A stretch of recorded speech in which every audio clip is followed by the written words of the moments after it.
Native American lore is full of stories of Bigfoot and other creatures coming into their camp and stealing people. Yeah. There was even a case from the Pacific Northwest of a young girl, like 16 years old, who was abducted by uh, what they refer to as stick Indians. A large, hairy creature carried her off. She stumbles back into camp 6 months later, pregnant. What? Jeez. And when I she had the mean, baby, it was deformed. It didn't live long, but she stumbled back into really, camp after being abducted by one of those things. really, because I mean, I've And listened to enough Native stories. Native American lore is full of stories like that.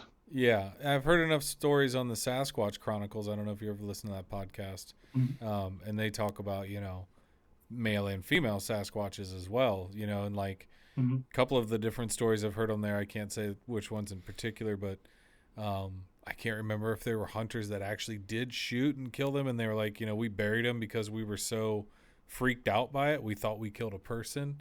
He said he Right. would take the host and show him if they could go there and he's like, yeah, I'll take you there, but I'm not going to tell anybody where we're going.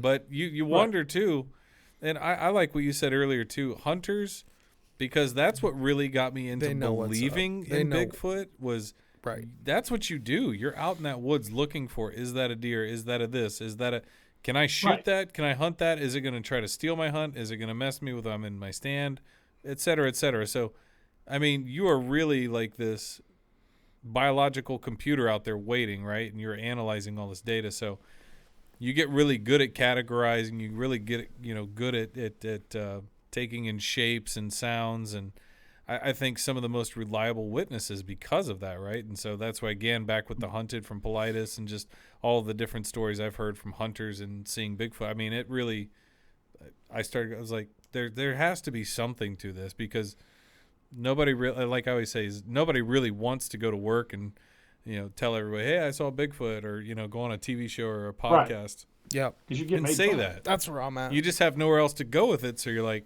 I got to talk about this.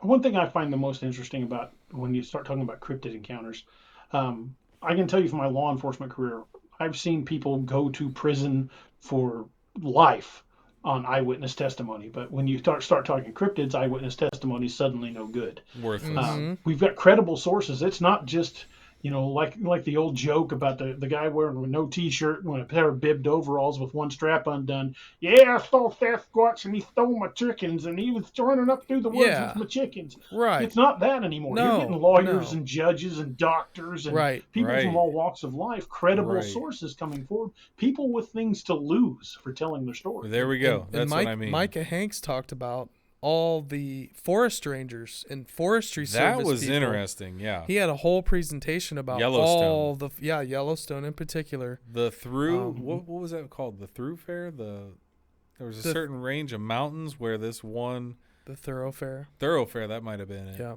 One range of mountains where It's one like of a the valley in between. rangers used to frequent often, and he would see, would see Sasquatch basically down in these valleys and stuff, like running around the trees and running through the valley and stuff like that. But, he's in the national parks. He's way back in this remote section Right. of land that 9 times, not 9 times, but 99 out of 100 or 999 out of 1,000 times, nobody's there. Nobody knows about it. Deep. The only reason he patrols it is for, that kind of wild thorn of a hunter or somebody that's like, I'm going to go camp out there for a while and just hunt and go off grid type thing. You still have to kind of keep an eye out for that, I'm sure, and poaching. But,